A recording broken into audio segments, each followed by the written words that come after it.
sentenced to death in 1880.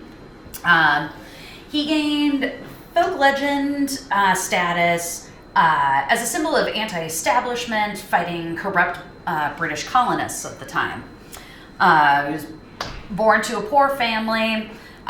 His father was a former Irish convict who landed in Australia because of being sent there to the penal colony, and his mother had moved there voluntarily, was not a former convict. And they made money. It was believed that they made money by stealing horses and cattle and reselling them. That is, I guess it kind of depends on the account that you look at. Of course, the accounts from the police at the time said they were thieves. However, the Kelly family does not necessarily admit to that, which I'll get a little more into that part later. His first arrest was at the age of 14 for allegedly assaulting a man. A year later, he was arrested again for suspicion of aiding a known bushranger. Bushranger, kind of an Australian equivalent to outlaw that's known for hiding out in the wild, in the bush. And both of these charges were dropped. He was arrested 2 more times over the next couple of years for assault, or one was for receiving a stolen horse. So everything was pitted against him and his family from the start. His brothers were also regularly arrested for various crimes or of supposedly committing various crimes. Again, something I will delve into a little bit more down the road as to whether or not these incidents happened or happened in the way that the police led everyone to believe that they happened. The first major incident that turned Ned Kelly and his brother and a couple of their friends into what led the Kelly gang to really get started was known as the Fitzpatrick incident. Fitzpatrick was an officer that went to the Kelly home to arrest his older brother, Dan Kelly, supposedly for theft. And the officer claims that he was shot by Ned in the wrist. However, the accounts of the Kelly family are quite different. Ned says that he wasn't even there. Dan was there, and they say that Fitzpatrick actually showed up at their house drunk. He tried to sexually assault one of their sisters. It kind of sounds more like Dan stepped in to protect his sister from this cop assaulting him. Fitzpatrick pulls out a gun. He tries to wrestle the gun away from him. That's probably where he injured his wrist and wasn't shot in the wrist. And obviously it wasn't done by Ned because he was not even present. He wasn't even in the same town at the time. And after these events, obviously Dan fled.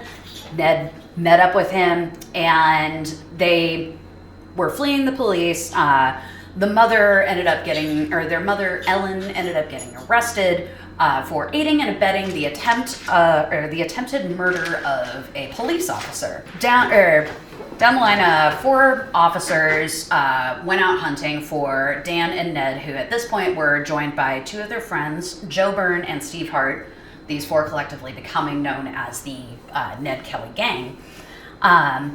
At this point, the Ned Kelly gang, they were moving to start a whiskey distillery as a way to try to raise money so that way they could apply for an appeal on their mother's sentence to get her out of jail. As they were moving, they encountered these officers. A shootout ultimately occurred between these officers and the Kelly gang. 3 officers ended up getting shot and killed. 1 was able to get away and fled and reported this all back to the police. Once this occurred, they were officially labeled as outlaws and therefore making it legal for them to be shot on sight. At this point, there wasn't really anything else that they can do. They resorted to bank robberies to make money. Every bank robbery that they did, the reward for catching them dead or alive just increased exponentially. Finally, at one robbery, a notable one that happened in Gerald Dairy, and forgive me if I mispronounced that, anyone that's from Australia that is hanging out. At this robbery, Ned gave what is actually a very long letter to one of the clerks at the bank and demanded that it be published. This clerk ended up turning it over to the police. It was not published until many years after his death. You can actually, I believe it was on the Australia's National Museum website. You can actually find the full transcript. It is a fascinating read and it is very enlightening. In this letter, he describes the events of his life, the times that he was arrested when he was 14, 15, 16, as well as the events with Fitzpatrick, the event, the shootout that occurred between his gang and the 4 other officers. And in his accounting of all these incidents, it's a lot of false accusations that were made against him, things that were blown out of proportion by the police officers to villainize them even more so to the public. And in the last third of it, it is a very in-depth description of how corrupt the politics are, and specifically the police officers, and recalling all the info. There was a lot of info in that letter.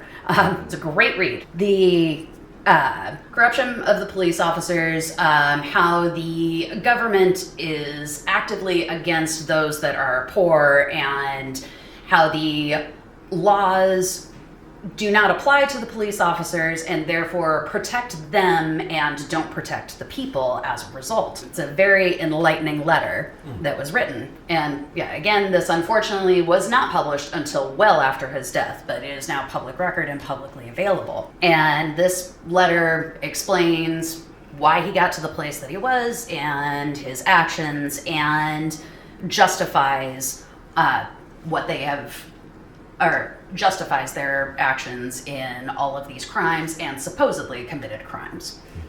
Their final shootout happened in 1880. They were organizing an attack on the Victorian police in Glenrowan. They held town residents hostage in a hotel, and then they forced some local workers to destroy the train line, as they knew that more Victorian officers were going to be coming in on the train. This did not work, unfortunately, and one hostage who was allowed to leave, if I remember correctly, he was a teacher. They allowed him to leave because he had a wife and small children that he needed to get back to. So there was a lot of moments like that where there was some humanity and a very gentlemanly approach to their crime.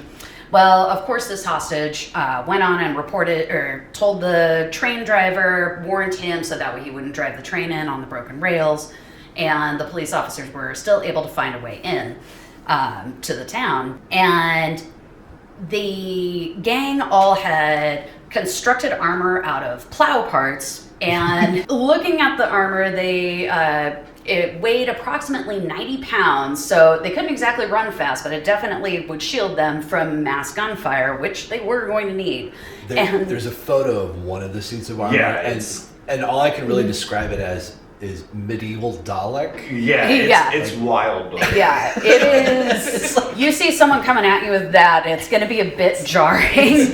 It's like Iron Man in the cave. Yeah, it's Iron Man. A box of scraps. It's definitely made out of farm equipment. Yeah, 100%. Yeah, it is as jank as it gets. Yes. John Deere on When the police arrived, the grand shootout occurred. Unfortunately, everyone in Ned Kelly's gang did die, with the exception of Ned Kelly. He was caught because he was shot and injured horribly in areas where his armor did not cover, his legs and I believe his arms. He was tried and sentenced to death by hanging. His last words reportedly were, well, I suppose it has come to this. Or one other reporter quoted him as saying, such is life. So poetic. During his outlaw status, he did gain quite a bit of support from the public, viewed as a man standing up for the rights of the common man and against government and police corruption, which, again, reading the Geraldary letter, you can absolutely see that. Even if no one was able to read it, they could see what was going on and sympathized with Ned Kelly and his brother and their two friends. Since then, he has become the subject of books, films, paintings, poems, including in 1970 there was a biopic starring Mick Jagger as Ned Kelly. That's not the one I saw. Well, it's got a different one. It's got 5 out of 10 stars on IMDb, so it's great. So it's a good. I would kill to see him in that suit. Just strutting. That suit weighs more than Mick Jagger. At that time, as much cocaine was in his diet, probably. And also, his suit of armor is on display at the State Library of Victoria. Originally, the armor pieces that they had, they thought belonged to one of the other members of the gang, but it was later on confirmed that it actually was Ned Kelly's armor. That's what I have on Ned Kelly. Wrote Ned on the collar. Yeah.